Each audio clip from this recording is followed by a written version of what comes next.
L'homme est malade parce qu'il est mal construit. Il faut se décider à le mettre à nu pour lui gâter cet animal qui ne mange pas. Dieu, et avec Dieu, ses organes, oui, ses organes, tous ses organes, car, tuez-moi si vous le voulez, il n'y a rien de plus inutile que Opa, tá valendo então. Nunca sei como começar esse negócio direito, né? Mas vamos lá. Olha os rangers da cadeira. Bom dia, boa tarde, boa noite, dependendo do horário que você está escutando isso, esse programa de rádio aqui, essa experimentação. Bem-vindas, bem-vindos aí a mais um episódio de Para Acabar com o Juízo, a sua leitura semanal do Anti-Edipo, que nunca sai do primeiro capítulo, né? Apesar de que a gente anda umas 2 páginas por dia, o que é bastante coisa, né? Se contar como ser um grupinho de estudo de 20 e poucos minutos, né? 30 minutos, então tá bom demais, é só a dose, seu drop, sua pílula de informação esquizoanalítica a toda semana. Talvez tenha encomenda para pegar hoje, né? Então talvez o programa seja interrompido e aí garante já uma outra vinheta muito louca aí, né? O que mais que eu posso atualizar vocês antes de começar? Estou empolgado, hoje não tem feijão para preparar, mas estou empolgadíssimo para gravar esse programa. Devido, claro, à alegria que é estar aqui com vocês, mas também às altas doses de café que eu tomei. Estou em fase de correção de provas, exercício, enfim, hipocrisia, o cara lê esquizoanálise e faz prova, é tipo isso. Mas tá no ritmo meio acelerado aqui, né? Não é final de período, mas é meados de período. Muito doido essa coisa. Um trabalho virtual, me sinto... acho que já mencionei aqui, se não já mencionei em outro lugar. Também tenho falado muito sozinho, né? Tenho falado sozinho nas aulas e tenho falado sozinho aqui. Então, não sei em que lugar que eu falei sozinho sobre essas coisas, mas eu me sinto treinando aula, eternamente treinando aula no espelho, assim, que a única pessoa que aparece com a câmera aberta nas aulas, na maior parte das vezes, sou eu mesmo. Então, fica um exercício muito interessante. Aqui o espelho é a minha própria imaginação, eu não consigo ver a mim mesmo falando, mas eu imagino essa voz refletindo em mim mesmo, refletindo em algum lugar, né? Refletindo imaginariamente, e posso me escutar, avaliar, para então enunciar coisas sem sentido para vocês e dar prosseguimento à nossa leitura. Enfim, sem mais delongas, né, cara? A gente está uma belíssima sessão que é da psiquiatria materialista. Eu ouvi ontem o episódio anterior e fiquei assim, poxa, que pena, queria ter continuado. Então eu vou continuar hoje. Vamos continuar. Deixa eu botar o despertador aqui, né? Não quero enrolar ninguém, não quero falsas promessas. Aqui são 11h24, então vai até 11h44. Simples assim, 20 minutinhos. Vamos lá, abriu a página, não sei qual. Opa!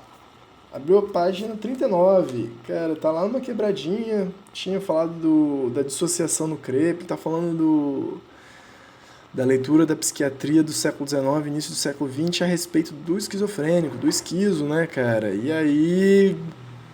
Primeiro chamou o clã Rambo, falando que ele estava certo estando errado, mas estava errado estando certo.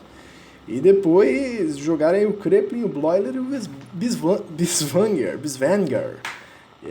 Dissociação, autismo e ser no mundo, né? E aí, vamos lá. Eu vou aqui dos 3 conceitos, tá na metadinha da minha página. Os 3 conceitos têm em comum reportar o problema da esquizofrenia ao eu, por intermédio da imagem do corpo, último avatar da alma em que se confundem as exigências do espiritualismo e do positivismo. Aqui foi exatamente, com precisão, onde paramos da última quinta-feira. No entanto, o eu é como o papai e mamãe. Agora tá tudo fazendo sentido aqui, ó. E há muito que o esquizo já não acredita nisso, o esquizo não acredita no eu. Ele está além, atrás, sob, no sentido de embaixo. Alhures, eu adoro essa palavra, alhures é muito bonito. Acho que usamos pouco alhures. Mas não nesses problemas. E ali, onde quer que esteja, há problemas, sofrimentos insuportáveis, misérias insuportáveis. Mas por que querer reconduzi-lo aqui do que já saiu? Recolocá-lo nesses problemas que não são mais os seus? Por que zombar da sua verdade que se pensou homenagear suficientemente ao fazer-lhe uma saudação ideal? Isso que é muito bonito, né, bicho? Tipo assim, tem uma afirmação trágica da existência, né? A gente, quando vai tratar com saúde, a gente fica tentando encaixar as pessoas em certos padrões, né, de saúde, principalmente de saúde mental, assim. E a gente se encaixa também, né? Não vem só de fora, isso também se internaliza. De uma maneira que parece que uma hora a gente vai achar um ponto onde a vida não vai ter sofrimento, né? Então eles estão falando assim, de uma maneira muito trágica, olha, amigo, a vida tem sofrimento, mas são sofrimentos outros, por que você está devolvendo esse problema do eu, o esquizo, né? O esquizo já fugiu dela, já está em outra. E que tem sofrimento sim, tem uma coisa a se haver, né, da própria existência. A existência não é mole, não. A existência é bacana, é mágica, é misteriosa, mas cobra também, né? Tem uma coisa difícil. Difícil. Exatamente o que a favorece na sua legalitude, na sua coisa legal, que é o seu mistério, que é a sua incompreensão, a incompreensão da sua totalidade. Isso é muito maneiro, né? Isso é muito bacana, mas ao mesmo tempo é muitas vezes muito cruel com a gente, né? E a vida tem dessas coisas, como que a gente afirma essa tragicomidade aí da nossa existência. Dirão que o esquizo não pode mais dizer eu, e que é preciso devolver-lhe essa sagrada função de enunciação. Olha que legal. É o que ele resume ao dizer, me ressabotam. Entre aspas, não mais direi eu, nunca mais o direi, é uma asneira. A cada vez que ouvi-lo, porei no seu lugar a terceira pessoa, se pensar nela. Se isso os diverte, isso nada mudará. Fecha aspas. Fica aí a dúvida, quem foi que escreveu isso, porque eles não disseram. Mas muito bom. E se torna a dizer eu, isso também não altera nada. Ele se acha tão fora desses problemas, tão para além deles. Nem mesmo Freud sai desse estreito ponto de vista do eu. E o que o impedia era a sua própria fórmula trinitária, a edipiana, a neurótica, papai, mamãe, eu. Será preciso perguntar se o imperialismo analítico do complexo de Édipo não teria levado Freud a reencontrar e a garantir com sua autoridade o lamentável conceito de autismo aplicado à esquizofrenia.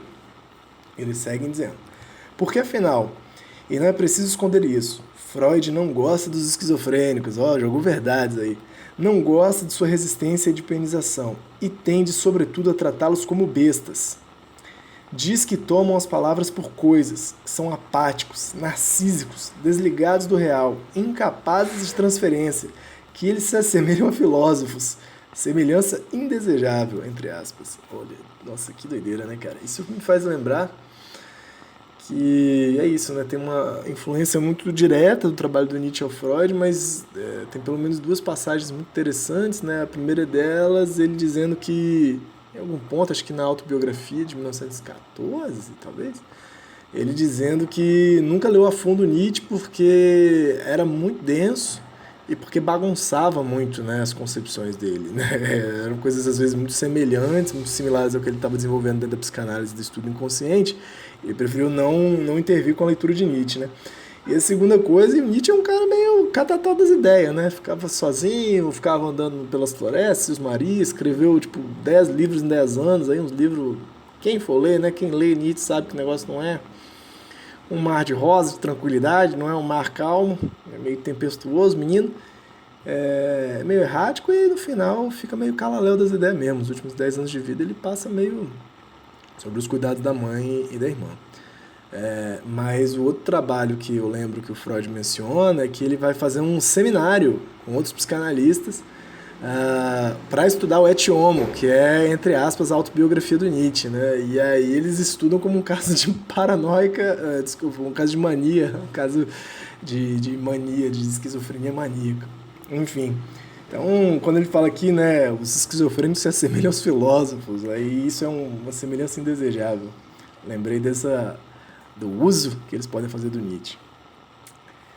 Então, é legal que está voltando aqui a coisa do eu, né? Porque para além do homo natura e do homo história, que se confunde, se conecta, na verdade, né, com toda a natureza e com todos os nomes da história, isso tem uma recusa ao eu, que na verdade pode estar em nós, e está em nós o tempo todo, né? O tempo todo o que a gente faz, o que a gente é, o que a gente sente, escapa a essa unidade global do eu, mas sempre que possível, né, seja no campo da experiência pessoal, seja o campo da política, seja o campo da arte, né, da educação, que for, a gente tende a individualizar todos os problemas e essa instância do eu, ela parece fundamental, assim, essa instância ao mesmo tempo indivisível e dividida do restante, né?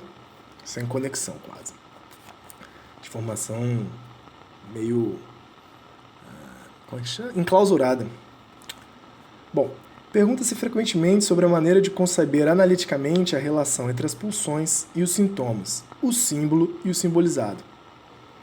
Será uma relação causal de compreensão ou de expressão? A questão tem sido levantada de maneira demasiado teórica, porque de fato, desde que nos colocam no Édipo, desde que nos comparam com Édipo, tudo se resolve suprimindo-se a única relação autêntica que era de produção. É legal, né? Porque antes vocês estavam lá, tem uma relação causal de causa, né? De compreensão de expressão entre as pulsões, os sintomas, o símbolo simbolizado, como se houvesse algo interno na gente que a gente simbolizasse, meramente representasse, né? É sempre isso, né? Tipo, representação dos seus instintos, representação dos seus impulsos mais profundos.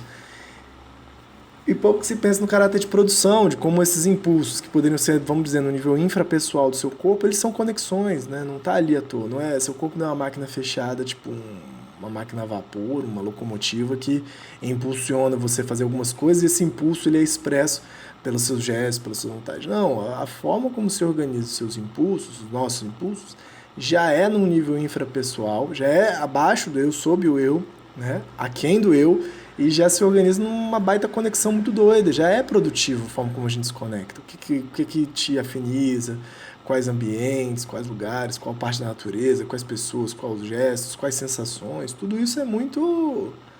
toda essa valoração da realidade com o nosso corpo, ela é muito aquém do eu, né? A gente escolhe muito pouco sobre isso, mas a gente tenta controlar. E ao mesmo tempo a tendência é dizer que isso aí tem uma força que expressa nossos gestos, nosso modo de ser, né, como se fosse uma representação. Mas até essa forma que a gente expressa o que é o resultado dos nossos impulsos, dos nossos encontros, né, também é produção. Então é produção e produção.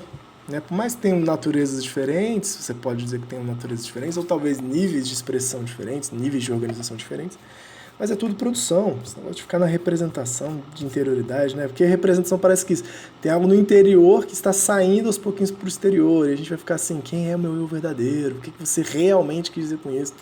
Essas balelas aí que quem está cansado disso aí. Então, né, a única relação autêntica que era a da produção. A grande descoberta da psicanálise foi a da produção desejante, a da produção do inconsciente. Mas com o Édipo, essa descoberta foi logo ocultada por um novo idealismo. Olha que bonito. Substituiu-se o inconsciente como fábrica por um teatro antigo, no sentido de que Édipo é uma tragédia antiga, né? Substituíram-se as unidades de produção inconsciente pela representação.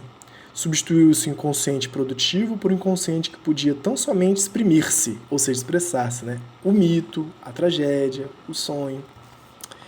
Toda vez que se reconduz ao eu, o problema do esquizofrênico só resta, entre aspas, apreciar uma suposta essência ou especificidade do esquizo, seja com amor e piedade, seja para cuspi-la com nojo.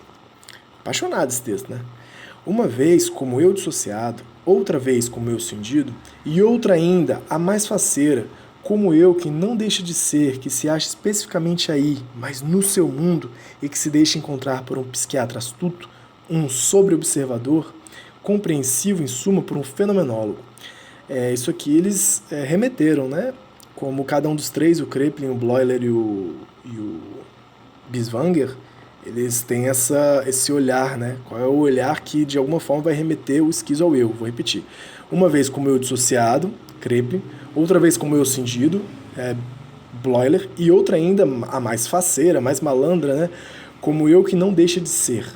Né, que continua sendo um eu, no seu próprio mundo, um ser aí no mundo, só que o que se altera é o aí no mundo, né, bem da fenomenologia que estuda a consciência, né, esse ramo da filosofia que influencia também a psiquiatria. E que se deixa encontrar por um psiquiatra astuto, um sobre-observador compreensivo, em suma, por um fenomenólogo. E ainda aqui, recordemos a advertência de Marx.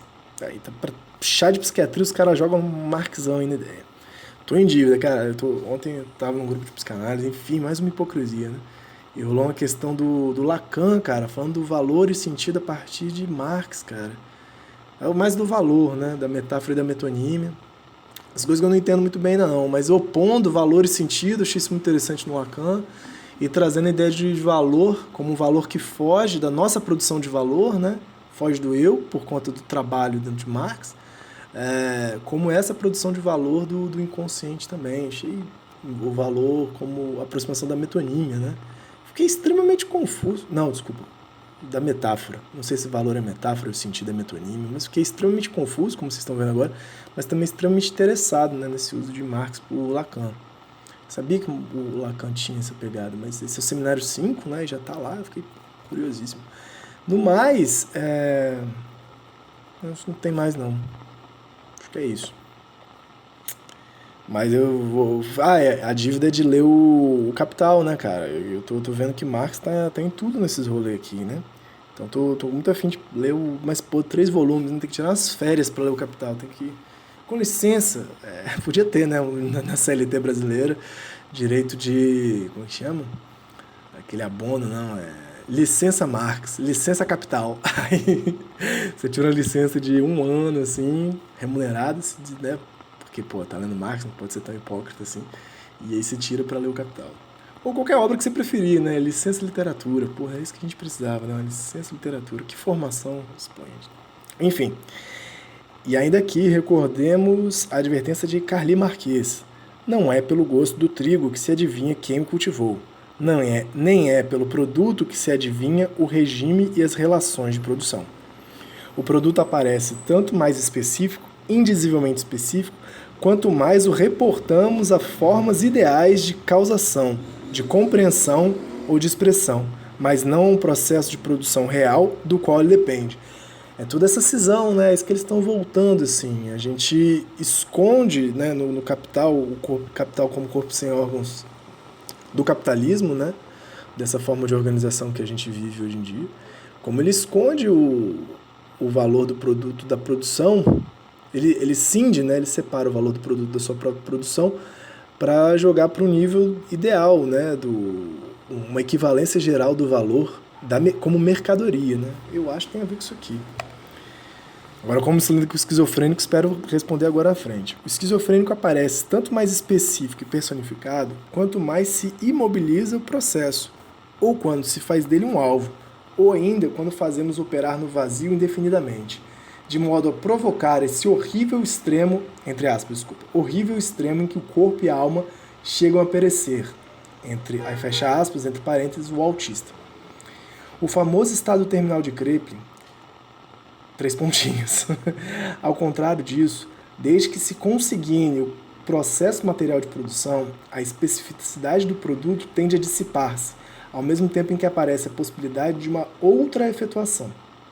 Antes de ser a afecção do esquizofrênico artificializado, estou entendendo essa mercadoria distante, né, essa produção que é a conexão ainda precedendo a fetichização como produto, como mercadoria, né? Antes de ser a afecção do esquizofrênico artificializado, seria a mercadoria, né? Personificado no autismo, a esquizofrenia é o processo da produção do desejo e das máquinas desejantes, né? Assim como a produção material. Como se passa de uma coisa a outra? E será inevitável essa passagem? É essa a importante questão que permanece. Fala, caminhão! Fala, buzino! Olhei pela janela aqui, não tem nenhum ventinho nas folhas, está tudo quietinho. Calor danado. É essa a importante questão que permanece. A respeito deste e de outros pontos, Jaspers deu indicações as mais preciosas, porque seu, entre aspas, idealismo era singularmente atípico. E aí tem uma nota do tradutor, quem é o Jaspers? Carl Theodor Jaspers, vivido, né, de 1883 a 1969. Outro... Cara, o Jaspers, ele é psiquiatra? Eu sei que o Jaspers é filósofo existencialista, né? A galera coloca o Jaspers... Também o computador tá ligado aqui. Né? Correção. Filósofo, colocado como filósofo. Olha, nascido em 23 de fevereiro. Pisciano, isso mesmo, produção? Estudou medicina e depois de trabalhar... é psiquiatra também. Estudou medicina e depois de trabalhar no Hospital Psiquiátrico da Universidade de Heidelberg. Tornou-se professor de psicologia da Faculdade de Letras da instituição. Desligado do seu cargo pelo regime nazista em 1987, foi readmitido em 1945. 3 anos depois passou a lecionar filosofia na Universidade da Basileia, que foi onde o Nietzsche ensinou. Que bacana, hein, Karl Jaspers? Pô, vamos ler Karl Jaspers aí, né? Sacar de qual é, como que é diferente esse idealismo dele aí, né? Atípico, como diria Deleuze e Guattari. Continuando. Opondo o conceito de processo aos de reação ou de desenvolvimento da personalidade, legal, ele pensa o processo como ruptura, intrusão, fora de uma relação fictícia com o eu, substituindo-a por uma relação com o demoníaco, entre aspas, na natureza. Falta-lhe somente conceber o processo como realidade material econômica, como processo de produção na identidade, natureza igual a indústria, natureza igual a história. Pô, muito bom. Então, pela minha sacada aqui que eu consegui ver, né, o Jaspers vai trazer o conceito de processo, já dentro da psicopatologia, dentro do campo do esquizo, que antecede ao eu. Falta a ligação dessa dimensão processual desejante ou, né, psicológica, a relação com a própria produção material, a organização material da realidade, né? Que é a equação que Deleuze e Guattari estão trazendo aqui, que é a natureza igual a indústria, a natureza igual a história, né? A natureza é produtiva e a natureza não se diferencia do aspecto cultural, do aspecto histórico. Bem, pelo menos foi assim que eu entendi e achei muito legal, dei vontade de dar uma olhada no estante virtual, o que tem lá do Karl Jaspers pra gente ver em português. Como ainda tem um tempinho, eu vou continuar aqui, né? Bastante leitura, né? Que coisa. O café. O café faz essas dinâmicas. É que acabou o parágrafo, aí a gente continua aqui. 1.4.2 Concepção idealista do desejo como falta. O fantasma. There are ghosts in this town. Vamos lá, vamos falar do fantasma. Fantasmas, motoqueiro. Aí passou o motoqueiro fantasma agora. Viu que coisa? De certa maneira, a lógica do desejo não acerta seu objeto desde o primeiro passo. Aquele da divisão platônica que nos faz escolher entre produção e aquisição. Boiei um pouco, confesso, mas vamos continuar. Assim que colocamos o desejo do lado da aquisição, fazemos dele uma concepção idealista, dialética, nihilista, que o determina, em primeiro lugar, como falta do objeto real. Tá bom, se a gente pensa o desejo como aquisição, né? Deseja-se porque algo falta, você está trazendo essa relação da falta, né? Uma relação dialética, de, né, falta entre um dos termos, falta de um... como é o nome do negócio? De uma antítese, né? Sempre um negativo dentro da hipótese, né? Sempre um faltante dentro da hipótese. Falta do objeto real. Opa, tocou aqui, mas eu vou continuar um pouquinho só porque quero saber o que vai dar isso aqui. Opa, meu celular tá ficando meio velho, coitado. Eu também tô, né? Mas o celular tá meio difícil de apertar os touchscreen, às vezes. Mas deixa eu continuar um pouquinho aqui, vamos ver até onde vai, né? Nossa senhora, parágrafo imenso. Mas deixa eu só ver. É verdade que o outro lado, o lado da produção, não é ignorado.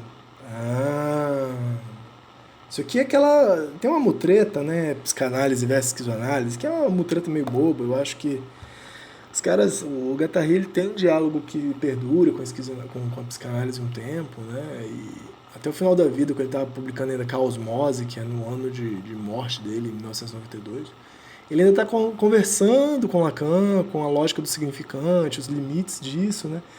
Mas, tipo assim... Acho que tem uma apreciação, tem uma coisa, uma admiração pela potência da psicanálise, bem como Foucault também tem uma certa admiração pela potência da psicanálise. E ao mesmo tempo chega um ponto que eu acho que eles já não estão no mesmo campo de debate, assim, né? Principalmente Mil Platôs, eles falam, a gente deixou a psicanálise para ir a territórios mais vastos, assim, né? Longínquos, onde Édipo ainda não pisou, né? A etologia, a música, essas coisas interessantes, assim. Mas o Guattari, eu acho que ele tem um compromisso ainda de pensar a modelização que a psicanálise propicia, né? Que ele vai entender lá na frente a esquizoanálise como um estudo de metamodelização, né? Que pode estudar o estudo modelizado dos modelos, né? Uma coisa bem sistêmica, assim. Mas tem uma treta que fala disso, né? Porque a psicanálise lacaniana e freudiana vai ver o desejo como falta. E E a esquizoanálise vai ver o desejo como excesso, como produção, como se fossem coisas assim, bem colocadinhas de antagonismo, né? Mas se você for ler a psicanálise lacaniana, pelo que eu tenho visto pelo menos, a galera fala de uma falta, fala de uma castração, isso volta bastante, tem lá seus problemas, né? Coisa cadeia do significante, reduzir tudo a linguagem de alguma maneira, né? Tem umas preferências ali que são esquisitas. Mas tem, apesar de ter o desejo calcado por uma certa falta, o que se faz dessa falta é produtivo, é produção também. Como você tapa o buraco, é produção, sacou? Eles não negam a produção, eles só não colocam em primeiro plano, né? O primeiro plano é faltoso mesmo. E o que cada um vai fazer com essa falta é produção. Então não é que esse cara não tem produção, mas é isso que eu estou entendendo isso aqui, né? É verdade que o outro lado, o lado produção, não é ignorado pelo desejo como falta, né? Pelo desejo como aquisição. Mas continuando. Coube mesmo a Kant, sempre volto Kant, outra coisa que estamos devendo aí, mas o Kant tem bem menos vontade de ler do que Jaspers e o Marx. Fabrício que tá lendo Kant aí, eu já lembro. Coube mesmo a Kant operar uma revolução crítica na teoria do desejo ao defini-lo como a faculdade de ser, entre aspas, a faculdade de ser pelas suas representações, causa da realidade dos objetos dessas representações. Então, ó, vou repetir a frase do Kant. A faculdade de ser pelas suas representações, causa da realidade dos objetos dessas representações. Então, tipo assim, causa da realidade dos objetos dessas representações. É uma relação espelhada, né? Já é uma relação de distanciamento do sujeito do objeto. Pelo menos assim eu estou entendendo, né? Por isso que tem um das Ding aí, né? Uma coisa em si no Kant que não pode ser acessada. Então, a representação vira... Desculpa. A faculdade de ser. O desejo em Kant, né? A faculdade de ser. Pelas suas representações, pelo trabalho de representação que se pode fazer do objeto, sempre que a gente vai fazer algo com o objeto, é algo no nível de uma representação, não é o objeto em si, das suas características, categorias, vai ser, né? Faculdade de ser, causa da realidade dos objetos dessas representações. Então, as representações são causa da realidade dos objetos dessas próprias representações. Cara, tá muito confuso para mim, talvez já queimou uns fusível, né? Mas eu tô entendendo aqui que Kant que coloca essa certa distância representativa. A gente continua na próxima semana, porque eu tô perdido mesmo, já deu a hora. Que dia hoje? 25/3. Mas espero que vocês tenham gostado desse episódio e, por favor, me liguem, mandem um telegrama, me acessem lá no Twitter, no Instagram, em qualquer rede social. Meu nome é Ian Menezes Oliveira, se você quiser participar desse programa, tá bom? Se você está ouvindo de outros lugares aí, outros tempos, provavelmente você está, mas de outros lugares também, né? Você não está aqui.